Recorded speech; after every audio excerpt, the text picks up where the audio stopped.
हम ओपीडी में बहुत सारे कपल्स को देखते हैं जो एंडोमेट्रियोसिस के लिए लैप्रोस्कोपी का ट्रीटमेंट करा के आए होते हैं. But actually, should laparoscopy be done for couples who are trying to get pregnant with endometriosis? Hi, I'm Dr. Rhythm, consultant in fertility and IVF specialist, and आज हम बात करेंगे इसी important topic पे. एंडोमेट्रियोसिस में क्या लैप्रोस्कोपी करानी चाहिए जब आप प्रेगनेंसी प्लान कर रहे हैं? एंडोमेट्रियोसिस क्या होता है? एंडोमेट्रियोसिस वो एक प्रॉब्लम है जिसमें एंडोमेट्रियल लाइनिंग यानी यूट्रस के अंदर वाली लेयर पेल्विस में एक फीमेल के lower part of the abdomen में अलग अलग जगह पे डिपॉजिट क्रिएट करती है. And with every menstrual cycle वहाँ पे ब्लीडिंग होती है और वो स्पॉट्स वहाँ पे डिपॉजिट होते हैं जो पेन कर सकते हैं, और जब ये ओवरीज में होते हैं तो ओवेरियन सिस्ट या चॉकलेट सिस्ट बना सकते हैं. How does this affect your fertility? Endometriosis बहुत सारे तरीके से फर्टिलिटी को अफेक्ट करता है. सबसे पहले ये एग की क्वालिटी को अफेक्ट करता है. यदि सिस्ट होते हैं तो ये फॉलिकुलर काउंट को कम करता है, ओवेरियन रिजर्व को अफेक्ट करता है. सेकंड, अगर ओवेरियन सिस्ट है या ग्रेड 2 एंडोमेट्रियोसिस है तो वो एडेशंस भी कर सकता है जिसकी वजह से ट्यूब के आसपास परत जमा हो जाती है, वो अच्छे से काम नहीं करती है.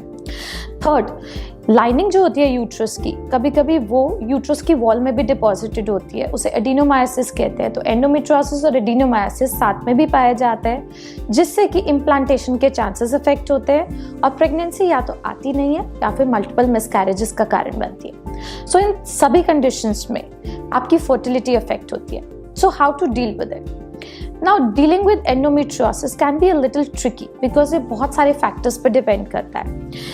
अगर आपको सिम्टम्स है जैसे कि pain, excessive painful micturition, urine pass करते हुए दर्द होना, पीरियड्स के टाइम पे यूरिन में ब्लड आना या डेफिकेशन के टाइम पे ब्लड आना, ब्लड इन स्टूल्स होना, ये सारी कंडीशंस बताती हैं कि एंडोमेट्रियोसिस एडवांस्ड है और आपको वो सिम्टम कर रहा है तो इसके अंदर surgical management he treatment of choice है. बट अगर ये सारे सिम्टम्स नहीं हैं और आप प्रेगनेंसी प्लान कर रहे हैं तो ऐसे में एंडोमेट्रियोसिस की सर्जरी कराना एडवाइजेबल नहीं है.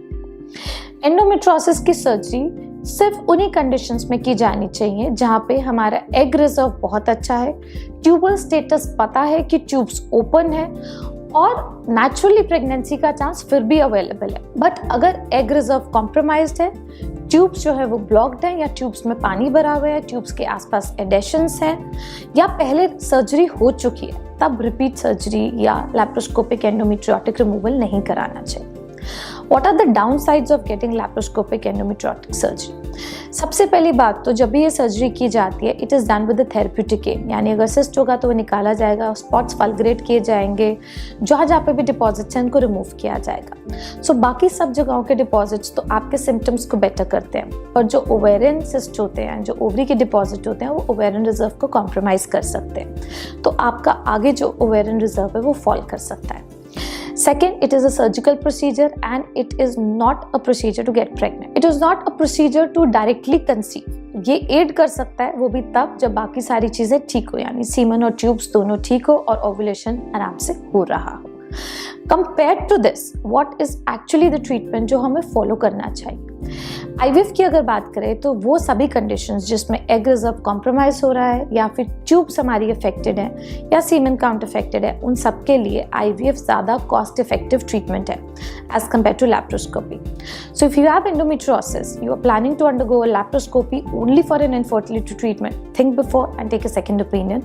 Or you've already undergone a laparoscopic treatment and don't know what to do now, then also you should seek a consultation from a fertility specialist to guide you appropriately about your treatment options for getting pregnant.